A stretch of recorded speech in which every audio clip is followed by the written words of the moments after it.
Hello বন্ধুরা, ওম সাইরাম। আবার নতুন একটি রান্নার ব্লগ নিয়ে চলে এসেছি তোমাদের সঙ্গে শেয়ার করতে। আজকে তৈরি হয়েছে চিকেনের আইটেম, সেটা হচ্ছে চিকেন কষা। কিভাবে আমরা চিকেন কষাটা তৈরি করতে চলেছি সেটা তোমরা আমাদের সঙ্গে থেকে ভালো করে দেখে নাও। অনেকেই হয়তো এইভাবে করে থাকো, তো তাদের জন্য তো ঠিক আছে, এটা কোনো নতুনত্ব ব্যাপার নয়, কিন্তু অনেকের কাছেই এটা নতুন এবং খুব ভালোভাবেই দেখবে টেস্টি হবে করে। তো তোমরা একবার অতি অবশ্যই ট্রাই করো। তো চলো তাহলে এবার দেখাতে থাকি যে আমরা চিকেন কষাটা কিভাবে রেডি করি। প্রথমে আমরা চিকেনটাকে ভালো করে ধুয়ে নেব। একদম পরিষ্কার করে ধোয়ার পর চিকেনটাকে এবারে ম্যারিনেট করতে হবে। তার জন্য আমরা কি দেব, প্রথমে দেব লঙ্কা, আদা, রসুন আর গোটা গোলমরিচ যেটা আছে সেটার একটা পেস্ট করে নেব। সেই পেস্টটা আমরা এটার মধ্যে দেব। এরপরে আমরা দেব হলুদ, নুন, কাশ্মীরি মির্চার গুঁড়ো, দই আর ওপর থেকে লেবু আর মাস্টার্ড অয়েল। এগুলো সব দিয়ে ভালো করে কিন্তু এটা ভালো করে মাখতে হবে, যাতে প্রত্যেকটা পিসের মধ্যে কিন্তু ভালো করে মশলাটা লাগে। এরপর এটা 10 থেকে 15 মিনিটের জন্য আমরা এটাকে রেখে দেব। এরপর কড়াইয়ে পরিমাণ মতো সর্ষের তেল দিয়ে সেটা গরম হয়ে যাওয়ার পরে ওটাতে দারচিনি, এলাচ, লবঙ্গ, তেজপাতা আর গোটা জিরে দিয়ে একটু ফ্রাই করে নিতে হবে। এরপর এটার মধ্যে আমরা সাইডে যে কুচনো পেঁয়াজ রেখেছিলাম কেটে, সেই পেঁয়াজ আমরা এই তেলের মধ্যে দিয়ে দেব। দিয়ে ভালো করে মিক্স করে কিছু সময় ধরে ভাজতে হবে। যতক্ষণ আমরা দেখব এটা ব্রাউন হয়নি ততক্ষণ কিন্তু ভেজে যেতে হবে। এরপরে যখন দেখব যে পেঁয়াজগুলো ব্রাউন ব্রাউন হয়ে ভাজা হয়ে গেছে, তখন আমরা সাইডে যে আমাদের পেস্ট ছিল ম্যারিনেট করার জন্য, যে পেস্টগুলো দিয়েছিলাম সেই পেস্টটা এর মধ্যে দিয়ে আমরা এটাকেও ভালো করে কিন্তু মিক্স করব। মশলাটা ভালো করে কষানোর পর আমরা এর মধ্যে হলুদ গুঁড়ো, কাশ্মীরি লঙ্কার গুঁড়ো, ধনে গুঁড়ো আর জিরে গুঁড়ো দিয়ে আবার এটাকে কিন্তু ভালো করে মিক্স করতে হবে।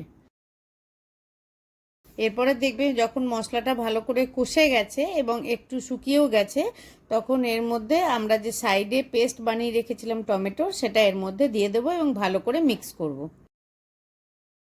পরে এর মধ্যে আমরা পরিমাণ মতো নুনটা দিয়ে নেব এবং নুনটা দিয়ে ততক্ষণ পর্যন্ত নাড়তে হবে যতক্ষণ না পর্যন্ত এটা থেকে তেল বেরোচ্ছে।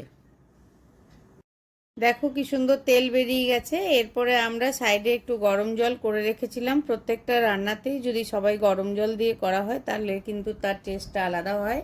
তো সেই গরম জল থেকে আমরা 1 কাপের মতো জল দিয়ে একটু ভালো করে মিক্স করে নেব। তারপরে ম্যারিনেট করা যে চিকেনটা আমরা রেখেছিলাম সেটা এর মধ্যে দিয়ে তারপরে ভালো করে নেড়ে মশলাটা যেন পুরো চিকেনটার মধ্যেই লাগে, সেজন্য ভালো করে মশলাটা আর চিকেনটা নাড়তে হবে। যখন এটা নাড়তে থাকবো, নাড়তে নাড়তে এরপরে আমরা এটাকে ঢেকে দেব। ভালো করে মিক্স হয়ে যাবে চিকেনের মধ্যে, যখন সমস্ত মশলা লেগে যাবে তারপরে এটাকে আমরা ঢেকে দেব। এই ঢেকে ঢেকেই কিন্তু এটা করতে হবে। এটার মধ্যে যেহেতু আর কোনো এক্সট্রা জল দেওয়া হয়নি, তো এটাই ভালো করে ঢাকনাটা একটু সময় পরে পরে উঠিয়ে দেখতে হবে যে এটা থেকে জল বেরিয়েছে কিনা।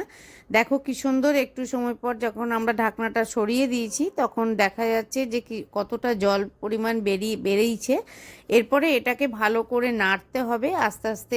যে যেমন পরিমাণে, যদি একটু কেউ ভাবো যে একটু শুকনো খাবো, ড্রাই বেস খাবো, সে আস্তে আস্তে বেশিক্ষণ ধরে শোকাবে। আর যদি কেউ ভাবে যে না আমি আমার একটু হালকা জল মানে ঝোল ঝোল থাকলেও সমস্যা নাই, তাতেও কিন্তু করা যাবে। এরপরে এটার মধ্যে আমরা গরম মশলা দেব।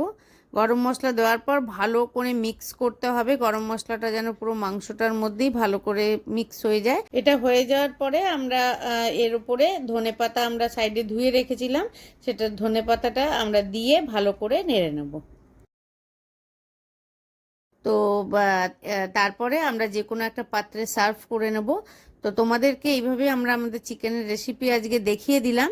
খুব মানে অল্প সময়ের মধ্যে, টাইম কিন্তু আমাদের বেশি লাগেনি। তবে জল কিন্তু এটার মধ্যে একদমই নেই। ওই 1 কাপই যেটা আমরা গরম জল দেখিয়েছি সেটাই দেওয়া হয়েছে। আর ঢেকে ঢেকে করলে তাতে কি গ্যাসটাও কম খরচা হয়, প্লাস ধরো জিনিসটাও খুব ভালো রেডি হয়। তবে খেয়াল রাখবে, ঢেকে দিয়ে কিন্তু আবার ভুলে যাবে না যে তাহলে কিন্তু মাংস লেগে যাবে, পুড়ে যাবে। তো যাই হোক, এইভাবেই আমরা আজকে আমাদের চিকেনের রেসিপিটা তোমাদের সঙ্গে শেয়ার করলাম। তোমরা কিন্তু অতি অবশ্যই জানিও কমেন্ট সেকশনে যে এইভাবে কে কে তৈরি করো। আর যদি কেউ তৈরি না করে থাকো তাহলে কমেন্ট সেকশনে আমাদের জানিও যে কেমন লাগলো। অবশ্যই ঘরে সবাই কিন্তু একবার করে ট্রাই করো, ট্রাই করে দেখবে, খুব ভালো লাগবে।